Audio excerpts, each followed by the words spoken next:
Welcome back to the Titanium Hangar. This is Mike, and I'm coming at you with the weekly news and review for August 16th, 2020. And here we are with yet another week of great news all week long. The world's been turning, the world's been spinning, and we have more Star Wars, Transformer, and other relevant, fun news coming up.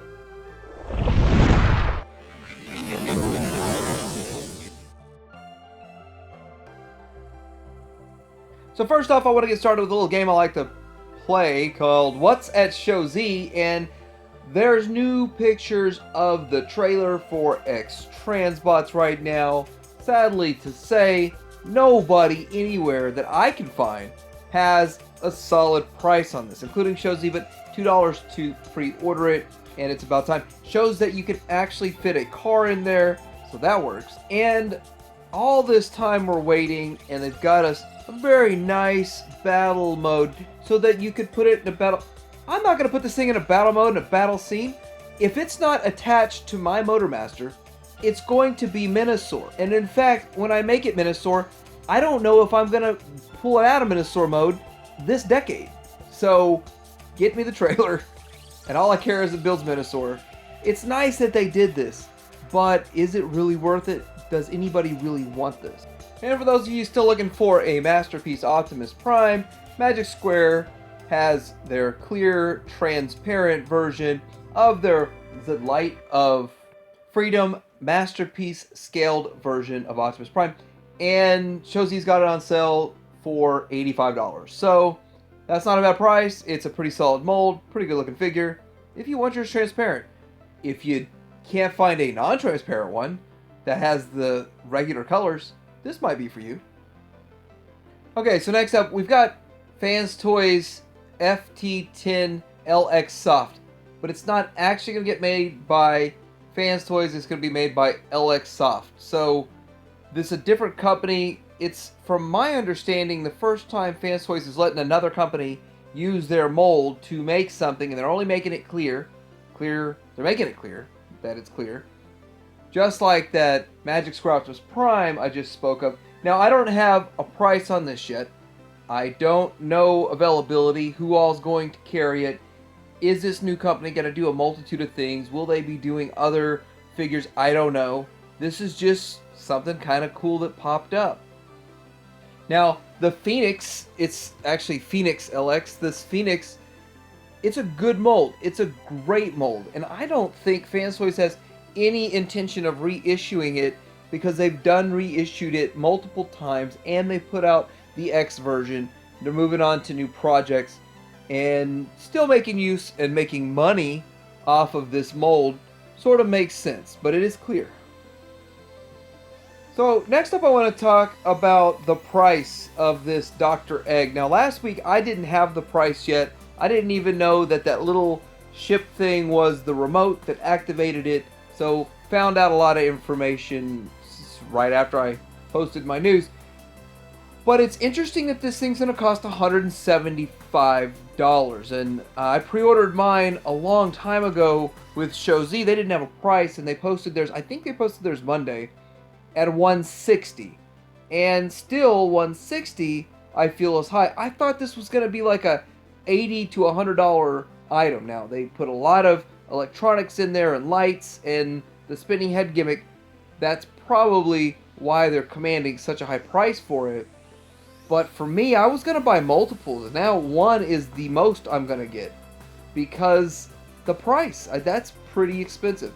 That's way up there for what it is. And also, it is something people usually would want multiples of. So I don't know. I'm sure there's going to be repaints and it's going to be multiples out. But I'm excited for it, for what it is. It's awesome. Just the price is killing me. So we've got more pictures of Rising Force and their first release towards their Minosaur. And we also have a price. The first thing I want to talk about is the look and the aesthetic of this. And I know it's not done yet. I mean, this is not the finished product. There's going to be some paint on this. But the thing is, this thing is going to be $75, and it looks pretty cheap. Maybe it'll look a lot better after a paint job. But with this Rising Force, I have a whole lot of questions about this company and why they're doing what they do. I thought this was going to be a budget option. This is actually right on par with X-Transbots. Now, if you do the pricing on it and $75 per figure, and then you throw in Motormaster on top of it, you're looking at about $500 for the set.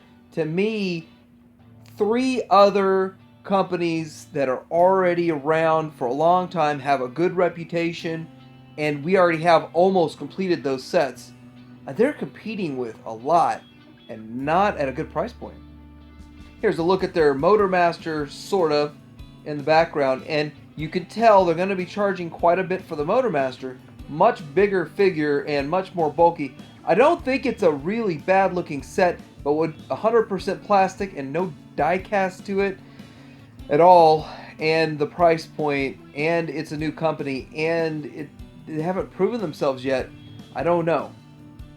Here's what Rising Force should have done. They should have made a Defensor or a Computron on a full go masterpiece scale. They should have blown everyone's mind with at least the aesthetic and the build quality, and that it holds up. If it can stand on your shelf and look good, have a bit of articulation, once it's all combined, it would have made a name for them. They would have made a name for themselves instead of going after a character or a set of characters, a combiner that would be now the 4th big masterpiece version that's unnecessary.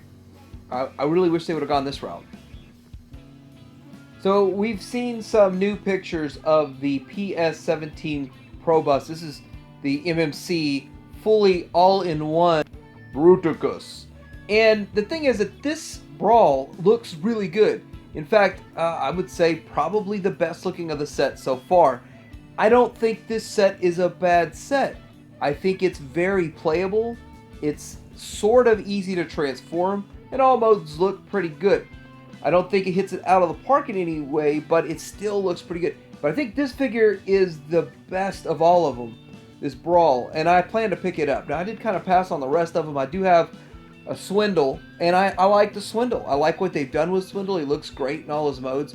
I'm going to check this guy out too. I believe I'll feel the same way about him. I just so happen to have this picture. This is probably what my picture will look like, my shelf will look like with these guys on it. No, I'll have them both in bot mode, to tell you the truth, but they do look good. This looks good. Now again, I didn't feel any die cast in my Swindle. I don't think there's any die cast in Brawl, and that's just the way it is. These being the legs, they could have used some die cast for some lower leg weight. That would have been awesome. So there's a picture here of Toy World versus the 3.0 or the A331 3A30 version. They've changed their name a few times. So anyway, with that, it's an officially licensed product, and that is the one in the center, I believe, because it does have the actual Autobot symbols on it, and then Toy Worlds are on the outside. Plus, Toy World has 2 different versions, their standard and their deluxe, which I kind of was starting to think that they were going to be the same figure with just different accessories. But when you look at these and you see this, one thing you're going to notice is that they look almost identical. Like there's a difference in the chest and the height of the figure a bit, but 90% of it looks about the same. And so with that, I do want to point out that Toy World, or the 2 on the outside, which I believe are Toy Worlds, transforms and the one on the inside does not. So that's an impressive feat. Now I do hear some people saying they've had some issues with Toy World. There's going to be some problems or whatever, the first people that got them. I don't know. I haven't handled it yet. I do think that it looks great, and so with that, that's kind of what I'm looking at right now. And I am impressed that it could look so much like the non-transforming version when it actually transforms.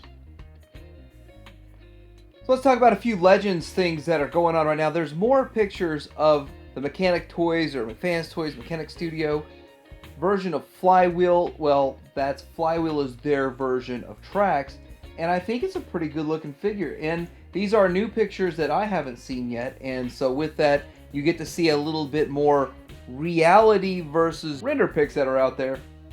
But yeah, this thing does look pretty good. Now, I don't know if it's better than, say, the Masterpiece, the Takara one, but for a Legends figure, I think it looks pretty good on point. Now, in the alt mode, there's going to be two variations, I guess. You could extend out or transform out the exhaust the way he does, or you could just have it look like the old Corvette.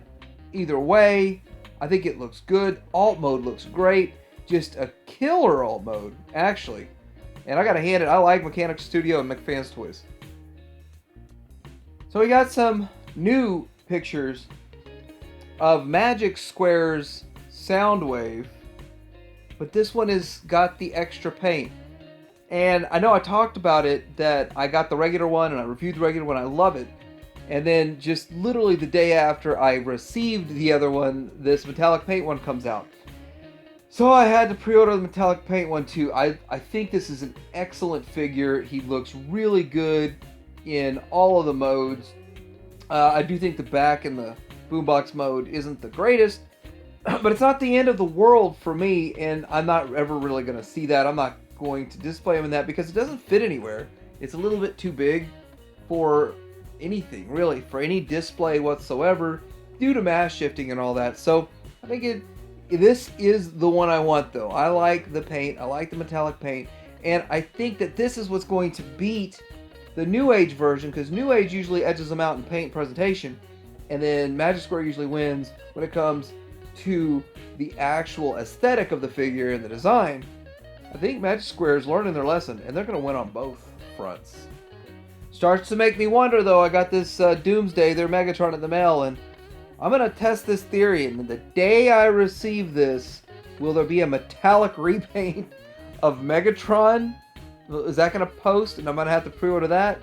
Oh, this thing looks good. This thing looks really good. I look forward to getting my hands on it. So there's a lot of mainline Transformer news, the Earthrise news coming out. But this is actually some very interesting news with this G2 Megatron. It's a G2 repaint of the War for Cybertron Megatron mold. And this makes sense. The reason this makes sense is because it's actually a tank. Like, that mold is already a tank. G2 was a tank. And when you put all that together, it makes sense to recolor that mold into this tank. And look at those treads. You've got treads all the way along. That looks good. I'm not a huge fan of it. As good of an idea this is, and as much as I like that they're doing it, it's not for me. But it's for a lot of people that like that design and they like the color scheme. And I just think it's really cool when they give us stuff that we've had in the past and stuff that just actually makes some sense. So we got the Earthrise Bumblebee alt mode. Better pictures. I gotta say, this is the best picture of this alt mode I have seen to date. It looks really good. In fact, in alt mode, I think it blows away every other Bumblebee that I have seen for alt mode. It's just great. That looks awesome. Now, I do admit it's more real world car than, say, cartoon toy car, which we get with the Masterpiece version 2 Bumblebee. And I do like the Masterpiece number 2 Bumblebee. I like that toon version. But for this looks great too. This is awesome for a mainline release. And it's just a rework of a mold, an existing mold. That's outstanding. So if you are still a little bit sore about not being able to get your hands on a Skywarp from Siege, and your Tetrajets are sitting with a giant hole, a gaping hole, well, don't worry. Takara Tomy Mall's got you covered, because they're going to be releasing this Skywarp. Of course, you can't just get him. It's got to be a box set. You're going to get those 3 Target Masters with it. They're recolors of existing Target Masters. Of course they would be. And it's going to be about $57. And I'm guessing shipping is the usual around 1,100 yen, which comes out to be about 11 or 12 bucks. I'm guessing. I've never actually ordered on Takara Tomy Mall. I do order from Amazon Japan, and I'm basing my pricing off of that. Maybe I'm wrong. But anyway, for less than the 150 or what is it, 22,000 or something people are asking for this guy, you could get it at a much better price if you go to Takara Tomy Mall with it. So, do you have a Soundwave that needs more cassettes? this is a Siege Soundwave that needs more cassettes. Well, Dr. Wu's got you covered with the DWP-51 Chatter, and this is their take on the Squawk Box. So they're making this little duo of the Beast Box and Squawk Talk, and this, they call it Chatter. And it looks pretty cool. It's really small, not small like Magic Square Legends small, but small like the mainline small. And they're going to combine, of course, to make a little bit taller character, and they do combine to make a cassette. Now these cassettes can fit in Soundwave's chest, into the Siege Soundwave's chest, and of course I'm guessing Siege Soundwave and Earthrise Soundwave will have the same chest capacity. That would only make sense, so there it is. So usually when people make a big deal about something, it's because it is a big deal, and there's a lot to talk about. Generation Select's War for Cybertron Earthrise Hot House revealed. This was, I guess, revealed in a live stream, which I didn't watch. But I don't think it's that big of a deal. I don't think they should have dedicated a whole live stream to it. Generation Select's just a recolor of a mold we're already getting. So I don't know how many people are in on this, but again, I will say I like that they're making it. I like that they're doing the whole MicroMasters thing, but on the other end, I don't know how exciting it is for the vast majority of collectors that are out there, and I don't know if it's going to sell well, but we'll see. So last week we saw a picture of Blue Streak here, and it was like a mock-up Digibash kind of thing. So this is the actual figure in the package. We go from a mock-up last week to an in-package shot this week.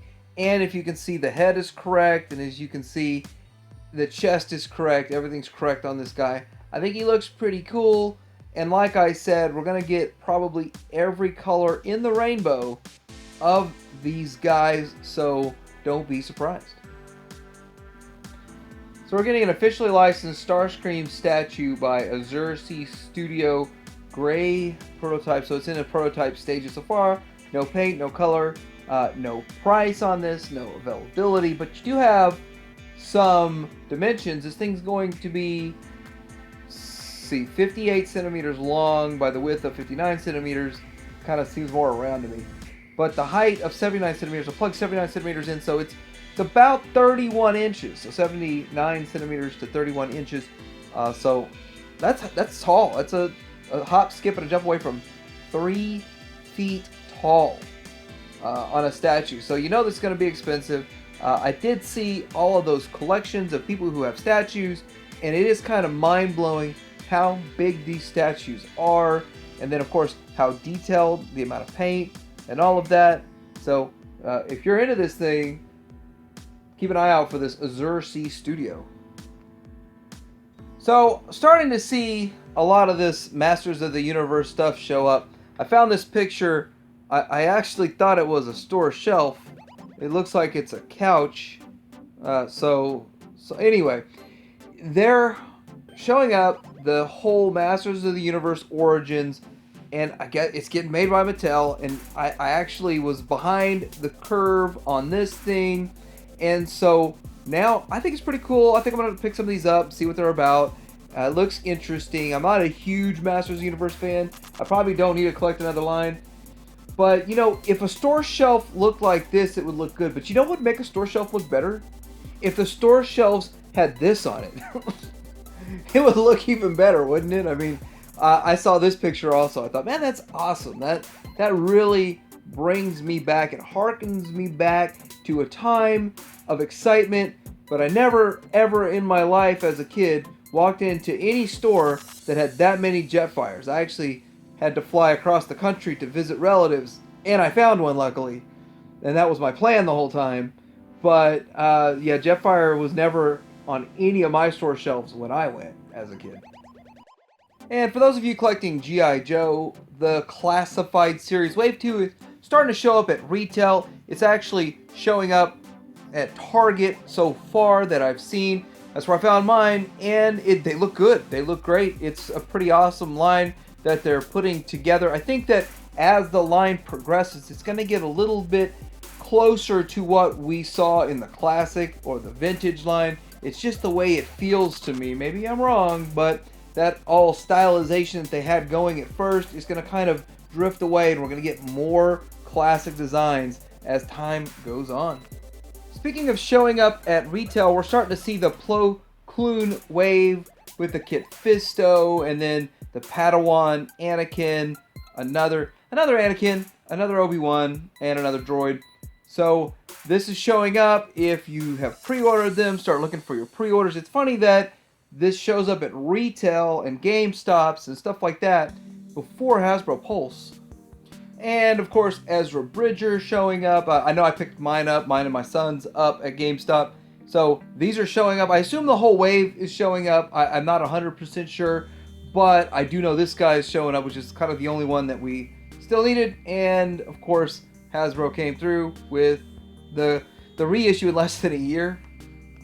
And all the carbonized stuff starting to show up, including the Stormtrooper, which I have to admit, this carbonized Stormtrooper looks good. The packaging, this picture looks like flat packaging. The packaging has such a mirror finish on it. It is exceptionally beautiful, like all the carbonized packaging.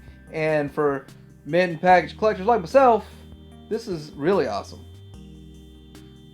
So EFX, which makes very high-end, almost perfect replicas of helmets and I believe weapons too, sort of a master's replica type of company, they are making a Stormtrooper helmet and a Boba Fett helmet. Now, the thing about these are, they're not going to be like the Black Series ones. Even though if you put them side by side by a Black Series, you almost wouldn't notice the difference. It would be very minimal.